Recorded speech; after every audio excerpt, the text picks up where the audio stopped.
And just like that, this is our Lucky 9 episode for our 25th season. This is Alwad Ignacio, the diva that you love. Together with me is my kumaring Ultra Maldita. Hi, this is Alex Brosas. And you are watching the Kitty Show, the Raya Natalakian Showbiz Edition. And for our easy round, ang pag-uusapan natin ay ang binatang tinaguriang pambansang ginoo ng Pilipinas, ang nag-iisang David Licauco na ngayon ay embarking on a solo career. Tila, wala na talagang barda, Mare. Doon muna tayo. Good. Wala na ba talagang barda? At ikaw, good ka because? Tawag dito, you have to stop something that is not, working. Okay. True. Totoo naman yan because the last projects they had together, well, huwag natin pag-usapan kasi parang sila-sila lang naman nakakatanda, di ba? Number 2, Barbie Forteza in a recent press conference for her forthcoming movie na Saving Cherry was asked kung ano makasabi niya tungkol kay Khalil Ramos, which Barbie described as a very ideal leading man, professional, at pareho silang may hunger for growth. Ang naka-intriga doon, yung salita niyang finally. Yun nga. Finally, nagkaroon ako ng ideal leading man. So, ibig sabihin, yung dati niyang leading man, which is, of course, Ginoong Licauco, was not ideal. And in a recent press conference, I think David was asked about it. Parang, slightly, parang na-off siya, pero hindi naman major ang pagka-off. At tanggap niyang meron siyang mga pagkukulang bilang pangunahing kapartner ni Barbie Forteza noong mga panahon na yon. At she understands naman na ngayon nagsosolo-solo na sila ng kanyang karera, dapat niyang pag-igihan lalo ang kanyang whatever he has para mas bumongga ang kanyang karera. Ang gusto ko malaman sa'yo, bakit nasabi kaya ni Barbie yung finally, ideal ang leading man ko? Sino bang mamunit kulang talaga si David Licauco? Actually, dapat to interpret better What Barbie said? Barbie's statement, dapat inisa-isa yung mga past leading man niya. Before Parang where she coming from? Before David Licauco, parang ang huling leading man niya, Si Ken-chan. hindi pa yun. Sino? Si Jack? Roberto? Hindi pa yun. Sino? Di ba sino yung leading man niya dun sa Contrabida Academy? Oh, Jameson Blake. Si Jason Blake ang lumalabas na last leading man niya.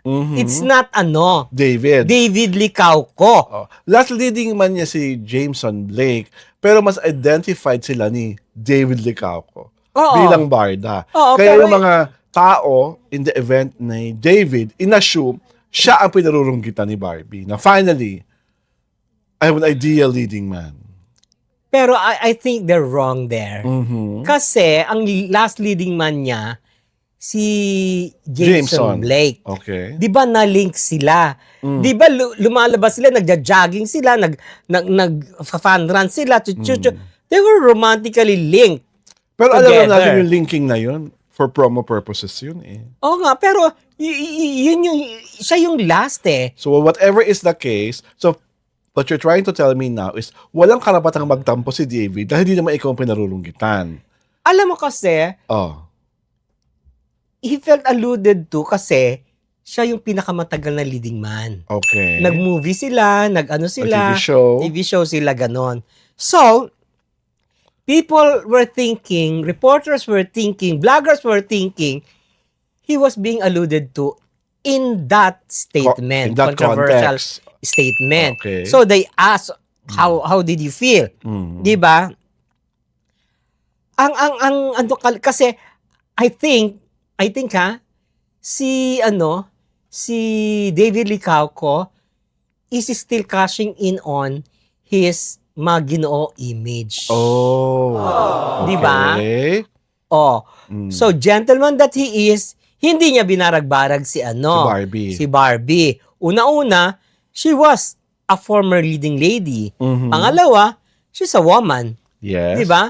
Pangatlo, he felt na, ay, hindi ko ka-level si Barbie kasi mas achiever sa akin si Barbie. Mm-mm. Mas maraming napatunayan. She's a bigger Oo, star. di ba? Mm-mm. At saka, he is afraid to tawag dito, Earn the ire of oo. people who believe in Barbie. hindi lang yon, Mm. clinging pa rin siya sa hope na friend pa rin ang turing ni Barbie sa kanya. Oh. Despite all this. Okay. Di ba? Well, I really have nothing to say if you were slighted because tao ka naman. Deserve mong maramdaman yung mga damdamin gusto mong maramdaman. Pangalawa, sinabi mo naman during your interview na you appreciated whatever you had with Barbie at naniniwala ka sa husay ng actress. And from your end, sinabi mo rin during the interview na hindi mo sinasara ng pintuan mo in the nearest future na magkakaroon pa ng Barbie project because you were also asked about it. So, ang sa akin lang, ngayong nasa iba na ang, kasi parang partnership, hindi ko alam kung Sparkle pa siya o Viva na siya o Viva ang mapapatakbo ng karera niya. Parang nag-sign up lang siya sa Viva, pero parang Sparkle pa Sparkle pa rin. rin. Oo. I just really hope Viva gives you projects that will prove to everyone na marunong kang umarte. Ang ano kasi, ang feeling ko dyan, he's not really slighted. Mhm. You know why? Oh. Kapag slighted ka, it only means you love the person. Ganun ba yun? Oo! Talaga? Na-slight ka eh. Di ba? Mm. It means na pinahalagahan mo yung tao. Mhm. But knowing him na may girlfriend naman, Mm. na non-showbiz, Mm. so, why feel slighted over a statement na hindi ka naman pinangalanan? Hindi naman Ano ikaw ba? Oo. pinatukuyan. Oo. Kasi hindi naman nila finalo up eh. So are you Kay talking Barbie are you talking about David Licauco? Wala naman nagtanong Wala ng namang ganon. ganun eh. Di ba? Doon sa ano. During the Oo. panayam. Boy, can you clear up kung sino yung ano mo, just chucho? Oh, Mm. and can you cite reasons bakit nasabi mo, finally, I had a leading man na ano? Sinayt naman niya yung reasons bakit nga he felt that she felt that Khalil is a good leading man.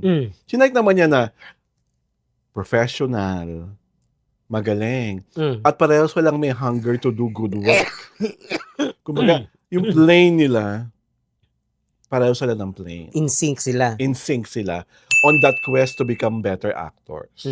So, yun ang mga paliwanag niya bakit finally, I have an ideal leading man.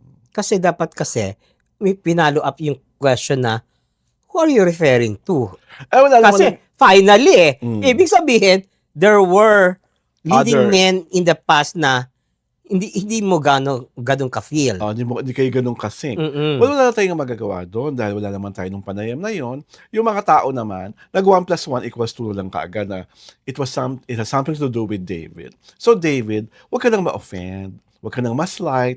Ang gawin mo na lang sa next project mo sa Viva, Viva Max na. Hay? Itodo Ganon? mo na ulit. Tama na yung mga pambansang Ginoo, Emmy mo. Ay. Boring na yon. It's boring everyone to tears. Paramdam mo na ulit yung mga bukol mo. Pakita mo na yung mga masks mong na, di ba? Mga masks mo tinatago mo sa mga mahahaba mong damit. Ang abs na pinaghirapan Ang mga niya. abs yung pinaghirapan. Mm. Di ba? Ang mga biceps, ang triceps. Ay? Di ba? At kung ano-ano pang mga bagay-bagay na nakakatuwa sa anatomy mo. Ay? Di ba? At syempre, kung maghuhubad ka na rin lang, lagyan mo na ng puso, lagyan mo ng sinseridad, at mag-aral ka talaga maging mahusay umarte kasi pagdating sa aspektong yon, kulang na kulang ka talaga. Oo. Di That's ba? what he lacks. Di ba? Guwapo ka, matangkad, fashionista, maganda katawan. Pero pag umarte ka talaga, spell H-A-M. Ay? Parang he reminded you of someone. Di ba? Di ba? Yung- Yes. A-B. Yeah. A-A. Oo. Mm-mm. Ang dami-dami mong ka-level. Hamonado School of Aray Acting. ko! Diba? Pasalamat ka nga, hindi kita pinasok bilang hindi ka kasama sa Machete School of Acting. Ay, Di ba? Mas kahindik-hindik, di ba? Pag sa Machete School of Acting. aray Kaya ko. dahil John David, ito si Alwin Ignacio, ang Diva That You Love, kasama ko aking kumaring Ultra Maldita. Hi, this is Alex At Bros. sana, David, nanonood ka ng The TT Show, ang Taray na Talakayan Showbiz Edition.